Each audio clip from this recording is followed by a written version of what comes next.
Hey everybody, what's up? It's your girl Bondy Blue, and I am back for another 90 Day Fiance Before the 90 Days review, y'all. All right, let's go ahead and get into my notes, which start off with Joffrey. I want to call him Joffrey because of the O, y'all. Jeffrey and Varia. Y'all know last week Jeffrey completely lost his whole mind at the table with Varia when her friends put her on blast for talking to another American, and he was so bothered, y'all. He was so upset. It was hilarious. And it's like, dude, you're hiding a criminal past, for God's sakes. You were also hiding that you had kids from her at the very beginning. So I just think it's so funny that he wants to get so irate and upset that she's talking to another American. Like, what is the big damn deal? You know, he really thinks that it's all because she wants a ticket to America, but she comes out there and tells him, if I really wanted to be in America, I could have went and been with that other guy, but there was no chemistry. I want to be with somebody who I'm actually in love with. You know, America is just a plus. He talks to his friend Mary, you know, the one that's in love with him. I'm like, good, you're gonna get solid advice from the girl who hopes your relationship fails. Good. I think he talks to her because she boosts his self-esteem.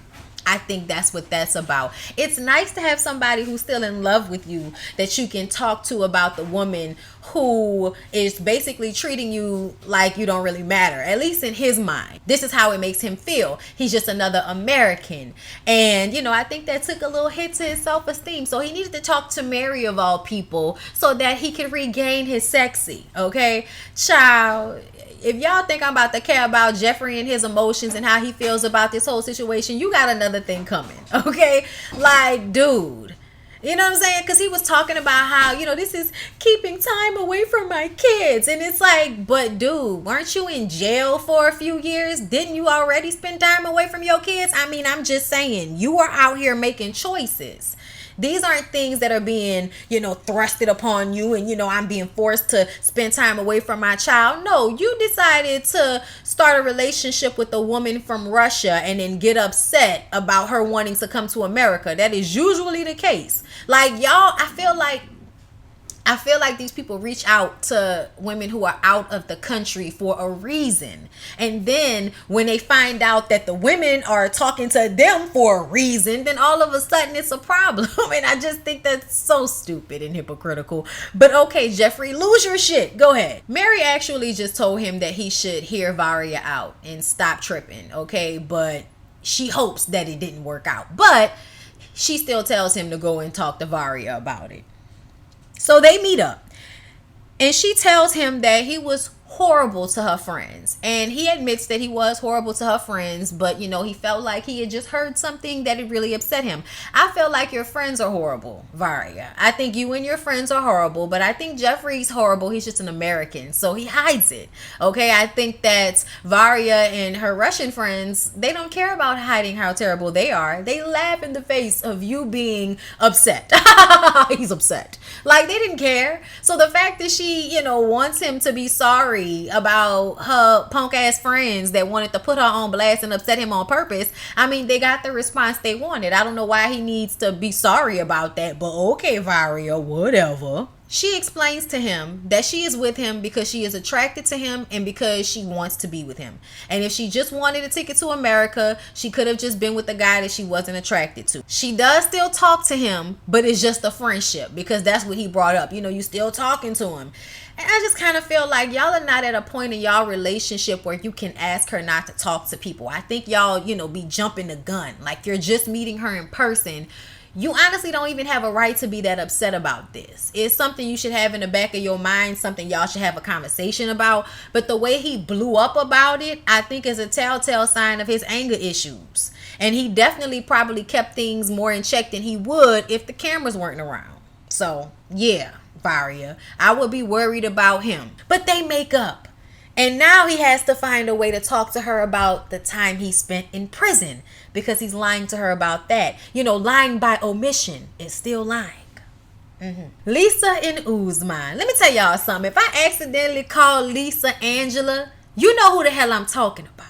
All right? Stop being stupid in my comments. fans. All right. So y'all know Lisa is still upset with Usman because she felt disrespected by his friend who asked her if she was trying to ruin his career by ruining his music video and throwing all his fans off of his Facebook page. She got offended. I thought it was actual factual. Usman thought it was actual factual.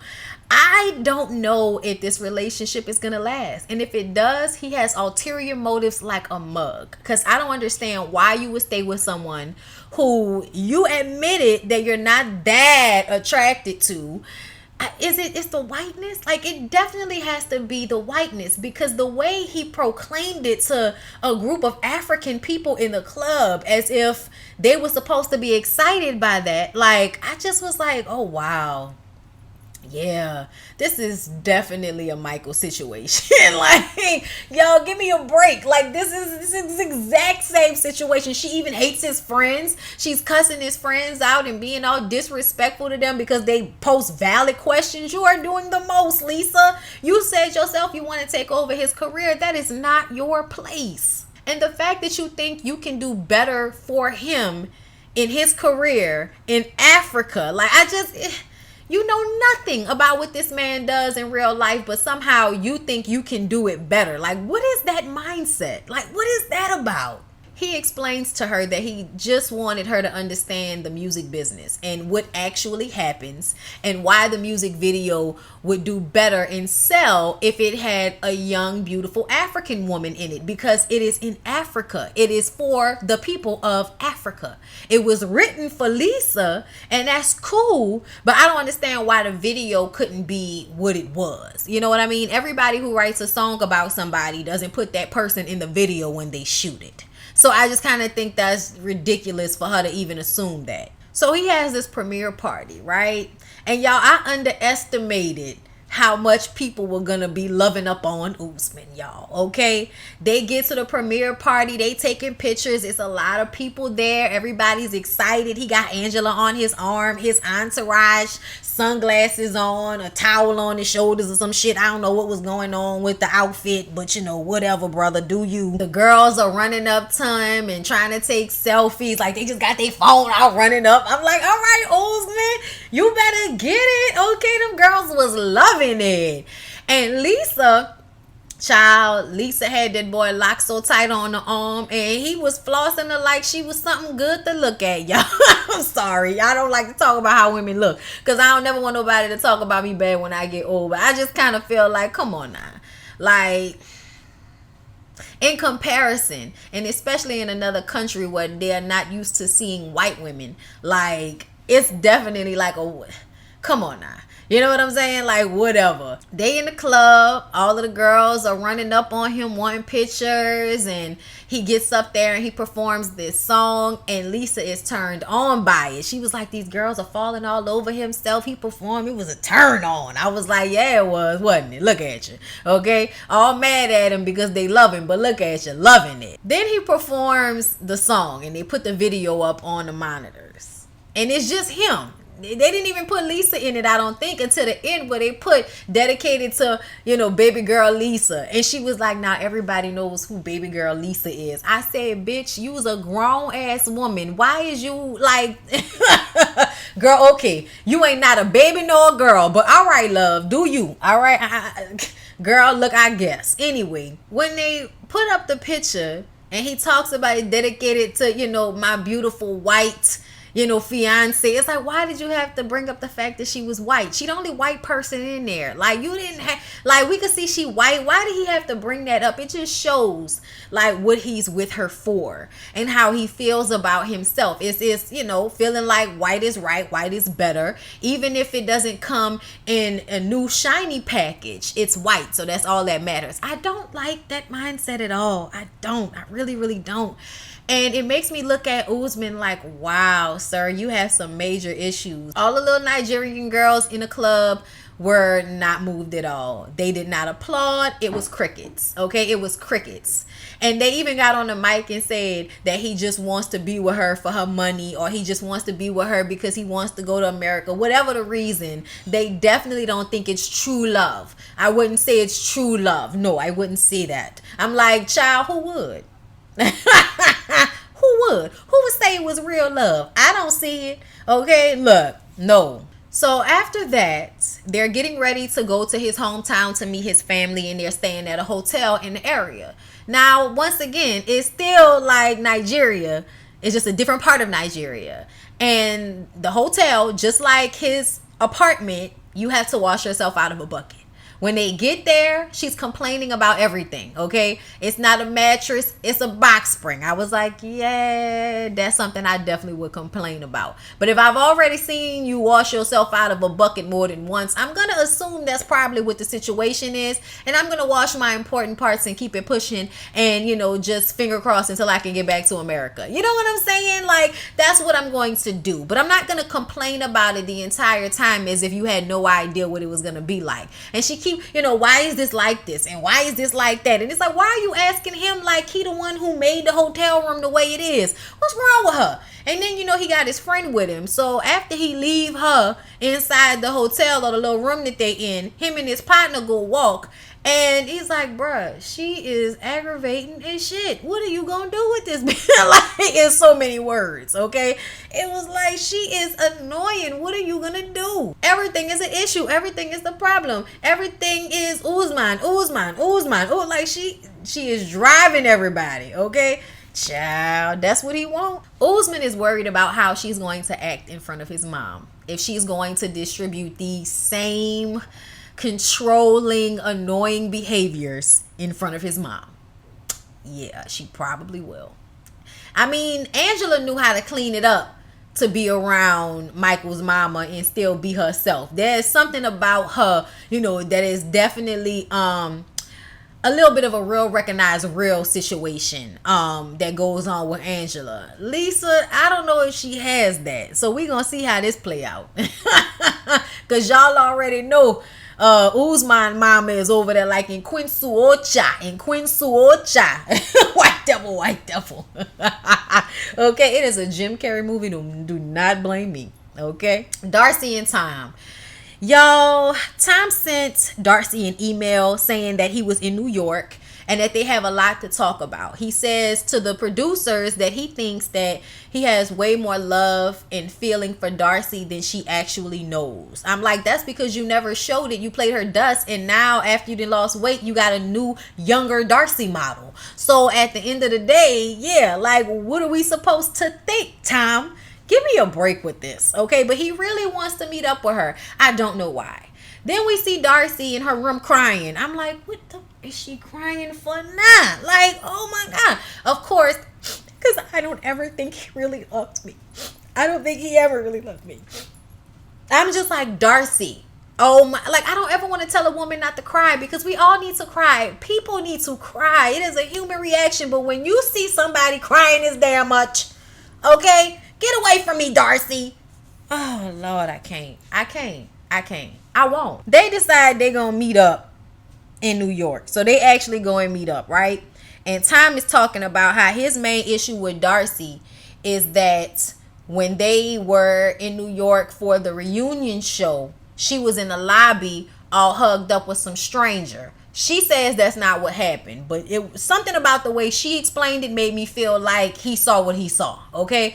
But either way, that turned him off. And that's why he has been so cold with her. Why he hasn't been able to just say that to her, I thought he was just looking for a reason, if you ask me. So I think it's foolishness that, you know, Tom wants us to believe he cares about Darcy so much. Like, I just don't believe that.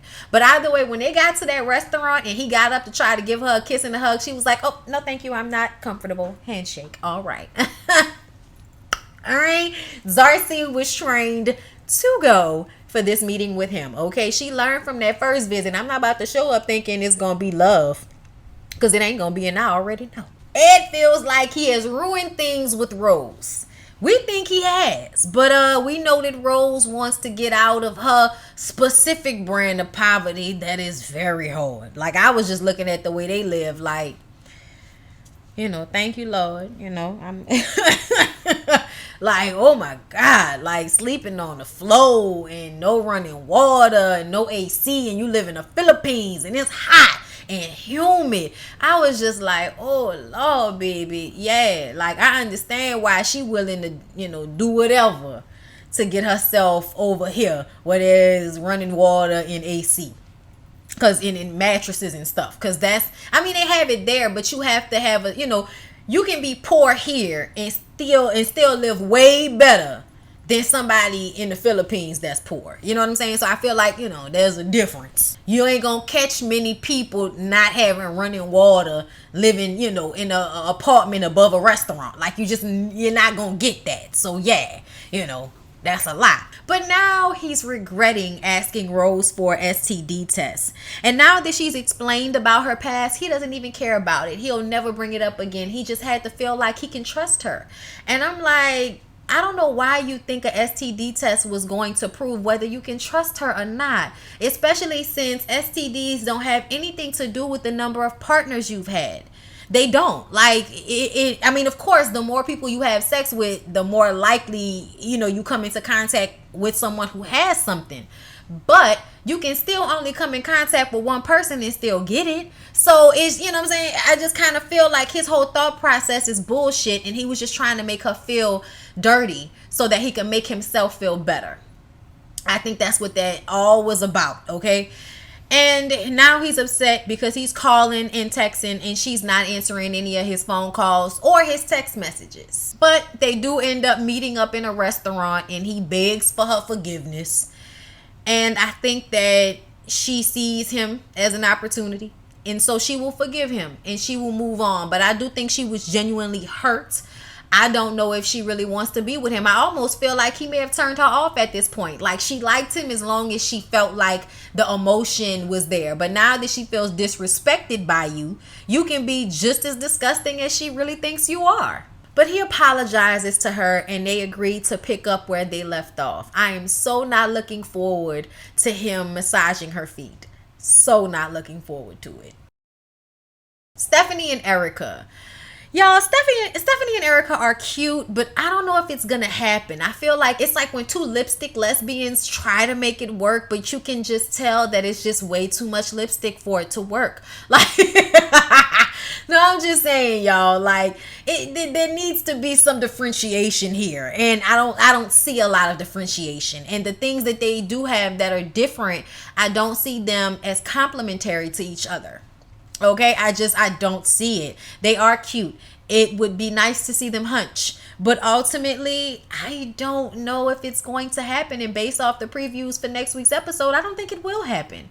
This episode, however, they spend more time together. They finally kiss. Stephanie says she wants to take a bath. And so she goes and starts the bath and puts on a nice little robe. And then she calls Erica into the bathroom and they kiss. But they didn't have sex. The next day they go out. And they go to a reserve, like a nature preserve or something like that. All these kangaroos around. You could feed the kangaroos and they come up to you. I was like, oh my God, the kangaroos are so cool and nice. I thought they were going to box the shit out of her. Like, you always see them beating the shit out of people online. So I didn't know what was going on. But either way, I thought that was really cool. But she had to keep hand sanitizing. And y'all, it's like, I hope she's okay, but it looks like she was probably okay because she has, a compromised immune system. I forgot what it's called, y'all, and I didn't put it in my damn notes. Damn. But I know it's an issue with her bone marrow. But yeah, either way, y'all know she's sickly, and once she starts to go through the process, she has to bring medication with her everywhere. And Erica is starting to realize that the situation is more serious than she thought it was. And she feels as if Stephanie didn't give her, all of the information ahead of time. Yes, she wants to be with her. And if she wanted to be with her, the emotion would make her deal with something like that. But ultimately, it's a lot. And I'm like, child, you gonna wish you was doing exactly what she was doing when you speed up to where we are now. Okay, I don't know how much this was in the past, but I know y'all probably using a lot of hand sanitizer just like she was. Okay, but mask and everything. She was doing for herself what we all should have been doing this entire time. I was like, Stephanie girl, kudos to you. And y'all, then we get David. Y'all, I don't know what David was thinking. I don't know why David thought this would work. But David came all the way to the Ukraine, goes down to the train station after getting himself all cleaned up and sparkly for her, and she does not show up. And he doesn't know what train she's on. He doesn't know, what time she's supposed to come in. He can't call her. He doesn't have her exact address. It's a lot, all because he only talks to this girl over this chat site. And when he tries to get in contact with her, she's ignoring him. She's not answering him. So instead of cutting his losses, enjoying the rest of the trip and taking his ass back home to find somebody he can actually have a conversation with, he decides to meet up with his friend Anya. I think her name was Anya, right? But the friend Anya was basically telling him, dude, it's a scam. You're being scammed. And he just refuses to listen. He pulled an address out of his ass that he says he got from her one of those many times that they were supposed to meet up. He had to get an address for a cruise, which she obviously never showed up for. But he thinks the address is real and it is in Pavlograd. But it's in Pavlograd, which is close to where there is currently a war. So you can have anything happen to you. The streets are very bad. You can lose a tire on your car. You can get robbed. You can get killed. Anything could happen over there. And she doesn't think it's safe. And she doesn't think that he should go there looking for this girl that he doesn't even have a phone number on. He doesn't even know if that's her real address. He's still going to do it because he just has to talk to her. He just has to understand what's going on and why is this happening? Why can't you get it through your mind that you're being scammed and she just wants money out of you? And that is why you've only been able to talk to her through a paid chat service. What is happening, David? Like, he has great hair. I'm wondering whatever he's using in his hair, is it frying his brain? What's happening? I don't understand. Like, why is your brain not computing that this is not real? This is a girl who is getting paid to talk to American men who just want to find somebody to love them, and they can't be realistic and get somebody that's close to them that would actually be attracted to their old 80s dad looking ass. Like, no, you want to go and find some young hot thing in another country, and you know that in real life that girl do not want to be with you if we're going off of, youth, physicality, all of those types of things, style, but you're gonna press on anyway. And then when she keeps proving herself to not be real and only wants your money, you refuse to accept it. It is exhausting. And I find it hard to feel sorry for people like this. He ain't listening to his friend. He ain't listening to us. Child, I don't even know what to say. But anyway, y'all, that was 90 Day Fiance. Please don't forget to like, comment, and subscribe to my channel if you have not already. I love y'all so much. I hope y'all are enjoying the day. I hope these videos make your day go by a little better, a little smoother, a little sweeter your day. And I'll see y'all in the next one.